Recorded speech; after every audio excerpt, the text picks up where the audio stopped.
स्वागत है आप सभी का हमारे YouTube channel gravity of knowledge पर, जहां आप पाते हैं ज्ञान का भंडार, क्योंकि ज्ञान ही हमें विशेष बनाता है।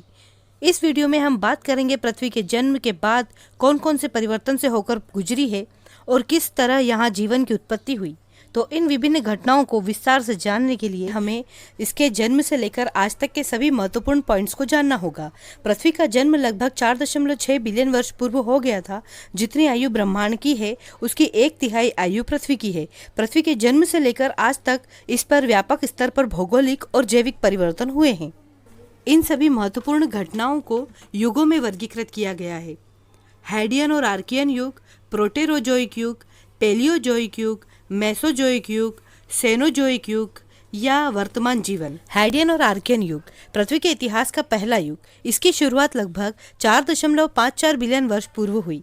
पृथ्वी के निर्माण के साथ ही हैडियन युग की भी शुरुआत हुई, जो लगभग 3.8 बिलियन वर्ष पूर्व तक रही। पृथ्वी पर आज तक मिली सबसे पुरानी चट्टान की आयु 4 बिलियन वर्ष पूर्व मापी गई है और कुछ चट्टानों के मिले सबसे पुराने कणों की आयु तो पृथ्वी की रचना की आयु जितनी ही है, लेकिन उस समय की अधिकतर सामग्री सुरक्षित नहीं रखी गई है, इसीलिए हैडियन युग के बारे में जानकारी बहुत ही कम है। वैज्ञानिकों का मानना है 4.53 बिलियन वर्ष पूर्व पृथ्वी के शुरुआती निर्माण के बाद ही थेया नामक एक ग्रह, जिसका अब कोई अस्तित्व नहीं है, पृथ्वी से उसकी भीषण टक्कर हुई और इसी के फलस्वरूप चंद्रमा का जन्म हुआ और इसी कारण पृथ्वी भी अपने अक्ष पर 23.5 डिग्री तक झुक गई और आगे चलकर यही पृथ्वी पर अलग अलग मौसम होने का भी कारण बना। हैडियन युग में उल्कापात होता रहा और पृथ्वी पर ऊष्मा का प्रवाह होने के कारण ज्वालामुखी भी विस्फोट होते रहे। इस समय को लेट हेवी बम्बार्डमेंट कहा जाता है, जो लगभग 4.1 बिलियन वर्ष से लेकर 3.8 बिलियन वर्ष पूर्व तक रहा। आर्कियन युग के प्रारंभ तक पृथ्वी ठंडी हो चुकी थी। इस युग में भी न तो ऑक्सीजन था और न ही ओजोन की परत का निर्माण हुआ था। इस वजह से जीवन नहीं था।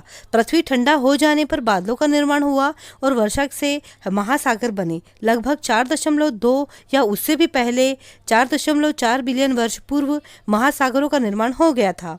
इस समय पृथ्वी पर भीतरी भाग अधिक गर्म था और बाहरी भाग ठंडा। प्रारंभिक आर्कियन युग में पृथ्वी की सतह का तापमान वर्तमान की तुलना में अधिक गर्म था। यह संभवतः 1600 डिग्री सेंटीग्रेड था। हैडियन युग के अंत और आर्कियन युग के आरंभ में पृथ्वी की उस सतह का निर्माण हो गया था जिस पर वर्तमान के महाद्वीपों का विकास हुआ है। पृथ्वी पर प्राचीनतम चट्टानें कनाडा के नॉर्थ अमेरिकन क्रेटन पर मिली है, जो लगभग 4 बिलियन वर्ष पुरानी टोनालाइट चट्टानें हैं। अब बात करते हैं प्रोटेरोजोइक युग। ये युग 2.5 बिलियन वर्ष से लेकर 542 मिलियन वर्ष तक चला। इस काल में पहली बार प्लेट निर्माण यानी टेक्टोनिक्स की घटना हुई। पृथ्वी का क्रस्ट और मेंटल की सबसे ऊपर की परत कई टुकड़ों में विभाजित है। इन टुकड़ों को ही प्लेट्स कहा जाता है। ये प्लेटें पृथ्वी के नीचे स्थित एस्थेनोस्फीयर की आधी पिघली परत पर तैर रही हैं। पृथ्वी पर ऑक्सीजन से परिपूर्ण वातावरण की शुरुआत इसी युग में हुई। बिना कोशिका वाले यानी प्रोकैरियोट से यूकेरियोट यानी कोशिका वाले या बहुकोशीय रूपों में जीवन का विकास हुआ। इस युग में 2 भीषण हिम युग देखे गए, जिन्हें स्नोबॉल अर्थ कहा जाता है। लगभग 600 मिलियन वर्ष के अंतिम स्नोबॉल अर्थ की समाप्ति के बाद पृथ्वी पर जीवन की गति तीव्र हुई। अब जैविक अणुओं ने सूर्य के प्रकाश को ऊर्जा के रूप में अपना लिया। प्रोटेरोजोइक युग में ऑक्सीजन क्रांति हुई, मगर इसी के साथ ऑक्सीजन का प्रलय भी आया। अब समझते हैं कैसे। सूर्य के स्वाभाविक विकास ने आर्कियन व प्रोटेरोजोइक युगों के दौरान इसे क्रमशः अधिक चमकीला बना दिया। सूर्य की चमक 1 करोड़ वर्षों में 6% बढ़ जाती है। इसके परिणाम स्वरूप प्रोटेरोजोइक युग में पृथ्वी को सूर्य से अधिक ऊष्मा प्राप्त होने लगी। हालांकि इससे पृथ्वी अधिक गर्म नहीं हुई। इसके बजाय भूगर्भीय रिकॉर्डों के अनुसार पृथ्वी इस युग में नाटकीय ढंग से ठंडी हो गई। पृथ्वी पर 2.3 बिलियन वर्ष पहले भयंकर हिमयुग आया। इसका कारण था ऑक्सीजन। ऑक्सीजन धीरे धीरे वातावरण में बढ़ने लगी और परिणाम स्वरूप कम ऑक्सीजन पे पनपे जीव विलुप्त होने लगे। ऑक्सीजन बढ़ती रही और मीथेन की सांद्रता घटती रही। मीथेन सूर्य से प्राप्त गर्मी को वायुमंडल और सतह पर अधिक समय तक रोके रहती थी, लेकिन अब मीथेन की मात्रा बहुत कम हो गई और इससे भयंकर हिमयुग का आरंभ हुआ और पूरी पृथ्वी हिम चादरों से ढक गई। इस पूरे घटनाक्रम को महान ऑक्सीजन प्रलय यानी ग्रेट ऑक्सीजन काटास्ट्रोफी के नाम से जाना जाता है। आगे चलकर जैसे जैसे ऑक्सीजन श्वासी जीव उत्पन्न हुए, ऑक्सीजन की मात्रा में संतुलन आ गया। अंतर्गामी पराबैंगनी विकिरण के प्रोत्साहन से कुछ ऑक्सीजन ओजोन में परिवर्तित हो गई और वातावरण के ऊपरी भाग में एकत्र हो गई और ओजोन की एक परत वायुमंडल पर बन गई और पराबैंगनी किरणों को अवशोषित करने लगी, जो कि आज तक कर रही है। प्रोटेजोइक युग में आज से लगभग 1.1 बिलियन साल पहले सुपर कॉन्टिनेंट, जिसका नाम रॉडेनिया था, एकत्रित हो रहा था। वनस्पति, जीव जंतु व कवक सभी विभाजित हो गए थे। हालांकि अभी भी वे एकल कोशिका रूप में ही मौजूद थे। जो वनस्पति पहली बहुकोशिकी उत्पन्न हुई वो शायद हरा शैवाल यानी एल्गी था। संभवतः 900 मिलियन वर्ष पहले पशुओं में भी वास्तविक बहुकोशिका की शुरुआत हो चुकी थी। 800 मिलियन वर्ष पूर्व सुपर कॉन्टिनेंट रॉडेनिया का विघटन शुरू हो गया। अब बात करते हैं पैलियोजोइक युग की, जीवन के पुरातन रूपों का युग। इस युग में जीवन के अनेक आधुनिक समूह अस्तित्व में आए। ये युग 542 से लेकर 251 मिलियन वर्ष तक रहा।